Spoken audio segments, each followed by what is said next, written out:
There's something quietly frustrating about Bitcoin right now, and you can hear it in the way people talk about it. Not panic, not fear, frustration. Because on paper, everything finally went right. We got the ETFs, we got the institutional buy-in, we got regulatory clarity that didn't immediately implode the system. We got headlines telling us Bitcoin had graduated into a real macro asset. And yet, nothing exploded. No blow off top, no parabolic move, no euphoric retail frenzy. In fact, Bitcoin did something that feels almost insulting if you've lived through prior cycles. It pushed toward new highs while volatility collapsed. That's not how this is supposed to work. Historically, low volatility is how bear markets end, not how bull markets begin. Historically, institutional participation marks the late innings of a trade, not the opening act. So the default reaction has been predictable. People say Bitcoin has lost its edge, that institutions neutered it, that the trade is crowded, over-financialized, sanitized. I think that conclusion misses what's actually been happening. Bitcoin isn't failing to behave like a speculative asset. It's succeeding at becoming a macro one. For most of its life,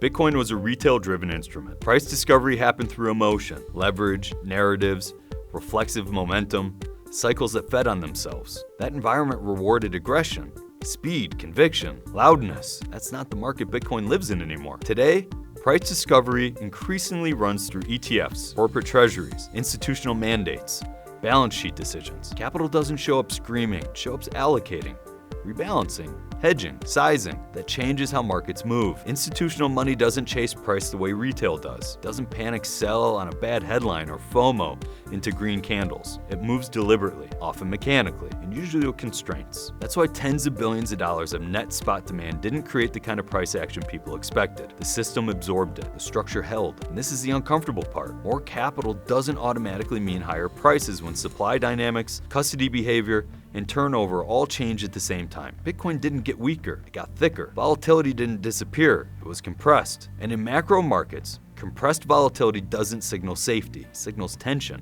It signals equilibrium under pressure. It signals a system waiting for a catalyst that actually matters. When assets transition from being traded to being held, this is what happens. ETFs don't panic. Treasury allocations don't react to Twitter. They adjust exposure over quarters, not minutes. That dampens volatility until it doesn't. And when volatility comes back in macro assets, it usually doesn't come back gradually. It comes back suddenly, tied to narratives, policy shifts, or liquidity inflections. That's not a crypto problem. It's how real markets behave. Another thing people keep calling unhealthy is how narrow the market has been. Bitcoin and Ethereum held up. Everything else quietly bled. To a lot of people, that feels wrong, because crypto taught them that when liquidity shows up, everything should rise together. That era may be ending. Macro markets don't reward everything at once. They discriminate, they concentrate, they care about positioning. Bitcoin is increasingly behaving like the reserve asset of the crypto system, not its casino chip. If that's true, then broad speculative rallies become the exception, not the baseline. That's deeply uncomfortable if your mental model of crypto